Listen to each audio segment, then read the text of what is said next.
क्या आप सैड हो? बदलती लाइफस्टाइल में हमने कभी ना कभी लोगों से ये सवाल जरूर पूछा है, लेकिन क्या आपको पता है कि सैड वर्ड जो हम नॉर्मल अक्सर यूज करते हैं किसी को दुखी देखकर, वो एक डिसऑर्डर भी है। जी हाँ, सैड यानी सीजनल अफेक्टिव डिसऑर्डर। जैसे जैसे दिन छोटे होने लगते हैं और धूप कम होती है, कई लोग अपने मूड में बदलाव महसूस करते हैं। मन भारी होने लगता है, थकान महसूस होती है और काम में मन नहीं लगता। इसके साथ ही किसी चीज में दिलचस्पी नहीं लगती। अक्सर इसे लोग विंटर ब्लूज यानी सर्दियों की उदासी कहकर नजरअंदाज कर देते हैं, जबकि ये स्थिति वास्तव में सीजनल अफेक्टिव डिसऑर्डर हो सकता है। ये एक मानसिक स्वास्थ्य समस्या हो सकती है। चलिए अब जानते हैं सैड यानी सीजनल अफेक्टिव डिसऑर्डर क्या है। सैड एक तरह का मूड डिसऑर्डर है जो हर साल खास मौसम यानी सर्दियों में लौट कर आता है। डॉक्टरों की माने तो सैड में व्यक्ति का मन नहीं लगता, लगातार उदास रहता है, कमजोरी महसूस होती है, साथ ही थकान भी महसूस होती है।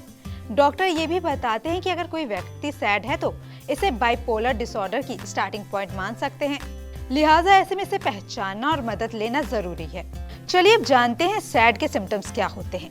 ज्यादा उदास होना या फिर मायूस रहना, किसी भी काम में दिलचस्पी ना होना, बहुत ज्यादा थकान या ऊर्जा की कमी महसूस होना, नींद में बदलाव जैसे बहुत ज्यादा सोना या फिर बिल्कुल नींद का ना आना, भूख में बदलाव खासकर मीठा या कार्बोहाइड्रेट जैसे ब्रेड चावल खाने का मन करना, किसी भी चीज में ध्यान ना लग पाना। इसके साथ ही गंभीर केसेस में खुद को नुकसान पहुंचाने का भी विचार आता है।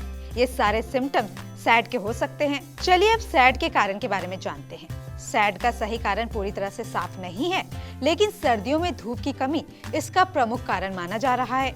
सनलाइट बॉडी क्लॉक को प्रभावित करती है, जिससे सेरोटोनिन यानी मूड नियंत्रित करने वाला रसायन का स्तर घट जाता है और मेलाटोनिन यानी नींद नियंत्रित करने वाला हार्मोन का स्तर असंतुलित हो जाता है। अब बात करते हैं सैड के इलाज की।